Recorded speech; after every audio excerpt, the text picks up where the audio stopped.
ನೋಡಿ, ಒಂದೊಂದು ಸಲ ನಾನು ಎಲ್ರಿಗೂ ಹೇಳೋದು ಅದೇನೆ, ನಮ್ಮ ಪಕ್ಷದಲ್ಲಿ ಯಾರು ನಿಷ್ಠಾವಂತವಾಗಿ ದುಡಿತಾರೆ ಅವನ್ನ ಖಂಡಿತವಾಗಿ ಗುರುಸಿ ಒಂದು ಸ್ಥಾನಮಾನ ಕೊಡ್ತಾರೆ ಅಂತ. ನಾನು ಈ ಪಕ್ಷಕ್ಕಾಗಿ ನಿಷ್ಠಾವಂತ ಕಾರ್ಯಕರ್ತನಾಗಿ ದುಡ್ಕೊಂಡು ಪಕ್ಷ ಸಂಘಟನೆಯಲ್ಲಿ ತೊಡ್ಕೊಂಡು ಬಂದಿದ್ದೆ. ನನ್ನ ಗುರುತಿಸಿ ಇವತ್ತು ಒಂದು MP ಮಾಡಿದ್ದಾರೆ. ಆಮೇಲೆ ನಾವು ಕೂಡ ಲಕ್ಷ ಮೇಲೆ ಇದು ಮುನ್ನಡೆ ಮಾರ್ಜಿನ್ ಬರುತ್ತೆ ಅಂತ ಅಂದ್ಕೊಂಡಿದ್ದೆ. ಬಟ್ ಇಷ್ಟೊಂದು ಜನ ಮಾರ್ಜಿನ್ ಇಷ್ಟೊಂದಲ್ಲಿ ನನ್ನ ಗೆಲ್ಲಿಸ್ತಾರೆ ಅಂತ ಅಂದರೆ ನನಗೆ ಜವಾಬ್ದಾರಿ ಹೆಚ್ಚಿಗೆ ಮಾಡಿದ್ದಾರೆ. ನನಗೇನು ಇಲ್ಲದೆ ನಾವು ಸೇವೆ ಮಾಡೋದು ಬೇರೆ, ನಿಮ್ಮ ಸ್ಥಾನಮಾನಗಳು ಬಂದು ಮಾಡೋದೇ ಬೇರೆ. ಯಾಕೆಂದರೆ ಆ ಸ್ಥಾನಕ್ಕೆ ತಕ್ಕಂಗೆ ನಾವು ಜನಗಳ ಜೊತೆ ನಡ್ಕೊಳ್ಳೋ ರೀತಿಗಳು, ಅವ್ರಿಗೆ ಸ್ಪಂದಿಸುವಂಥದ್ದು ಅದೇ ಬೇರೆ ರೀತಿ ಹೋಗುವಂಥದ್ದು. ಈ ನಿನ್ನೆಯಿಂದ ನನಗೆ ಹೆಚ್ಚಿನ ಜವಾಬ್ದಾರಿಯನ್ನು ಕೊಟ್ಟಿದೆ. ಯಾಕೆ ಪ್ರೀತಿಯಿಂದ ಗೆಲ್ಲಿಸಿದ ಮೇಲೆ ನಾವು ಅವರ ಒಂದು ವಿಶ್ವಾಸ ನಾವು ಅದನ್ನ ಹುಸಿಗೊಳಿಸ್ಬಾರ್ದು.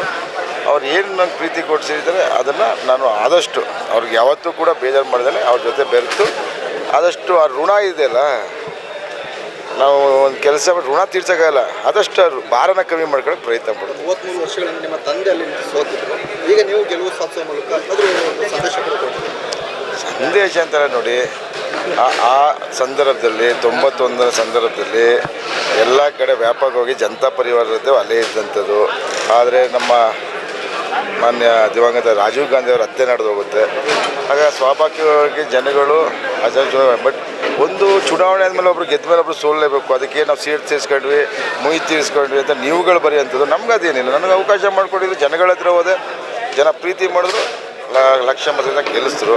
ಅದರಿಂದ ಅಂಥದ್ದೇನು ವಿಶೇಷವಾಗಿರಲಿಲ್ಲ. ನನಗೊಂದು ಪಕ್ಷ ನನಗೊಂದು ಯಾವುದೇ ಸ್ಥಾನವನ್ನು ಕೊಟ್ಟಿದೆ, ಅದಕ್ಕೆ ಕೃತಜ್ಞತೆನೇ ಅಲ್ಲ.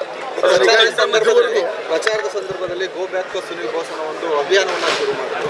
ಅದೇ ಪ್ರತಿಕ್ರಿಯೆ ಅನಿಸುತ್ತೆ, ಒಳ್ಳೆ ಇಲ್ಲ, ನಾನು ಅವರು ಗೋ ಬ್ಯಾಕ್ ಅಂತ ಕೇಳಿದಾಗ ಹಿಂಗೆ ಮಾಧ್ಯಮದವ್ರು ಕೇಳಿದಾಗ ನಾನು ಏನಂದೆ, ಏನೂ ಮಾತಾಡಲಿಲ್ಲ. ನಾನು ವೈಯಕ್ತಿಕವಾಗಿ ಅವ್ರು ಏನೇ ಟೀಕೆ ಮಾಡಿದ್ರು ನಮ್ಮ ವಿರೋಧ ಪಕ್ಷ ನಾನು ಏನೂ ಮಾತಾಡಲಿಲ್ಲ.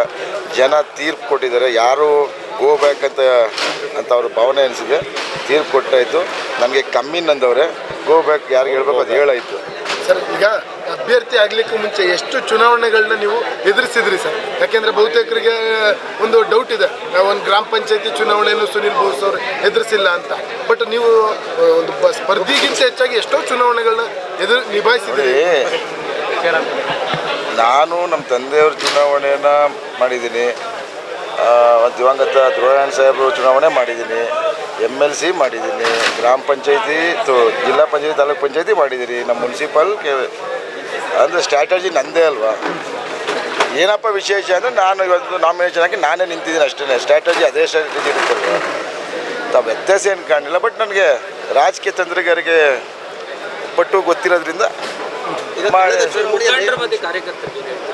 ನಾನು ನಿಜವಲ್ಲೂ ಯಾವ ಜನ್ಮದಲ್ಲಿ ಪುಣ್ಯ ಮಾಡಿದ್ನೋ ಅಥವಾ ನಮ್ಮ ತಂದೆ ತಾಯಿಗಳು ದಾನ ಧರ್ಮನೋ, ಜನ ನಂಗೆ ತೋರಿಸಿರೋ ಪ್ರೀತಿ ಇದೆಯಲ್ಲ, ಮುಖಂಡರು, ನಾನು 8 ಕ್ಷೇತ್ರದ ಮುಖಂಡರು ಇದ್ದಾರಲ್ಲ ಎಲ್ಲರೂ, ನಾನು ಹೇಳ್ತಾ ಇರೋದು ಶಾಸಕರಿಂದ ಹಿಡಿದು ಗ್ರಾಮ ಪಂಚಾಯತಿ ಮೆಂಬರ್ ತನಕ ಹಿಡಿದು ಸಾಮಾನ್ಯ ಕಾರ್ಯಕರ್ತ ಹಿಡಿದು ಅವರೇ ಚುನಾವಣೆಗೆ ನಿಂತಿರಂಗೆ ಅಂದರೆ ಒಬ್ಬ ನಮ್ಮ ಮನೆಯಲ್ಲೇ ಒಬ್ಬ ಮಗ ನಿಂತವನೇ ಅನ್ನೋ ರೀತಿಲಿ ಮಾಡಿದ್ರಲ್ಲ, ಅದು ನೀವು ಎಷ್ಟೇ ಕೊಟ್ಟರು ಅದು ಸಿಗೋಲ್ಲ.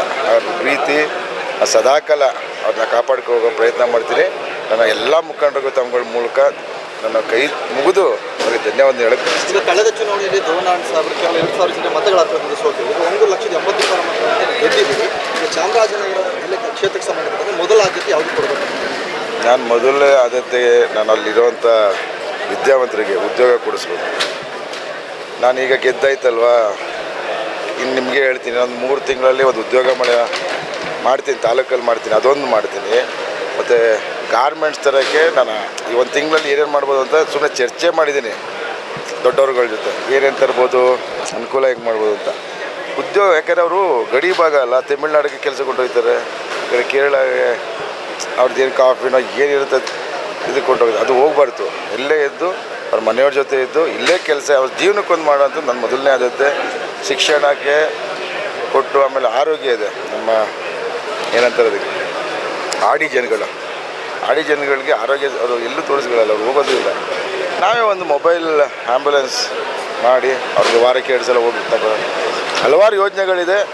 ನಾನು ನಾಳೆನೇ ಮಾಡ್ತೀನಿ ಅಂತಲ್ಲ, ಅದಕ್ಕೂ ಅನುದಾನ ತರುವಂಥದ್ದು ಇರುತ್ತೆ, ನಾನು ಎಲ್ಲರ ಹತ್ರ ಹೋಗಿ ಹೇಳೋವಂಥದ್ದು ಇರುತ್ತೆ. ಬಟ್ ಆದಷ್ಟು ಇದೆಲ್ಲ ಮಾಡೋಕ್ಕೆ ಪ್ರಯತ್ನ ಪಡ್ತೀನಿ. ಸುನೀಲ್ ಬೋಸ್ ಅವ್ರ ಮೇಲೆ ಒಂದು ಆರೋಪನೂ ಬಂದಿತ್ತು ಸರ್ ಚುನಾವಣೆ ಸಂದರ್ಭದಲ್ಲಿ. ಏನಂತಂದ್ರೆ ಅವರು ಎದೊಳದೆ ಮಧ್ಯಾಹ್ನ ಆಗುತ್ತೆ, ಕಾರ್ಯಕರ್ತರಿಗೆ ಸಿಗ್ತಾರ ಅನ್ನೋದನ್ನು ಮೀರಿ ಈಗ ಮತ ಕೊಟ್ಟಿದ್ದಾರೆ. ಈಗ 24/7 ಅಲ್ಲಿ ಕಚೇರಿ ತೆರೆಯುವಂಥದ್ದಾಗ್ಬೋದು, ಜನರಿಗೆ ಸಿಗುವಂಥದ್ದಾಗ್ಬೋದು ಅಂತ ಹೇಳಿಕೆಗಳಿಗೆ ಏನು ಉತ್ತರ ಕೊಡ್ತೀರಿ ಅಂತ ಸರ್? ಚಾಮರಾಜನಗರದಲ್ಲಿ ಅಲ್ಲ ಹೇಳಿದ್ದು ಒಂದು ಸ್ವಲ್ಪ ಹೇಳ್ತೀನಿ. ಇದಕ್ಕೆ ಎಷ್ಟು ಗಂಟೆಗೆ ಎದ್ದೇಳ್ತೀನಿ ಅಂತ? ಇಲ್ಲ, ಮಧ್ಯಾಹ್ನದ ಮೇಲೆ ನಂತರ ಹೇಳ್ತೀನಿ. 6 ಗಂಟೆಗೆ ಎದ್ದವ್ನು ಏನು ಮಾಡಿದ್ರು ಜನ? ರೀ ಎಷ್ಟೊತ್ತಿಗೆ ಎದ್ದೇಳ್ತೀರಿ ಅಂತಲ್ಲ, ನೀವು ಜನಕ್ಕೆ ಏನು ಸಹಾಯ ಮಾಡ್ತೀಯ? ಎದ್ದುಬಿಟ್ಟು ಅದು ಇಂಪಾರ್ಟೆಂಟು.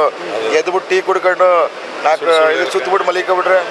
ನನ್ನ ಜೊತೆ ಯಾವತ್ತವರು ಮಲಗವ್ರಪ್ಪ, ನಾನು ಎದ್ದೇಳೋ ಟೈಮ್ ಬೇಕು ಅಂದರೆ ಬಂದು ನನ್ನ ಜೊತೆ ಇದ್ದು ನೈಟ್ ಊಟ ಮಾಡಿ ಅವ್ನು ಹೇಳ್ಬೇಕಲ್ವಾ, ಇವನು 2 ಗಂಟೆಗೆ ನನಗೊಂದು ಸಂಬಂಧ ಇಲ್ಲ.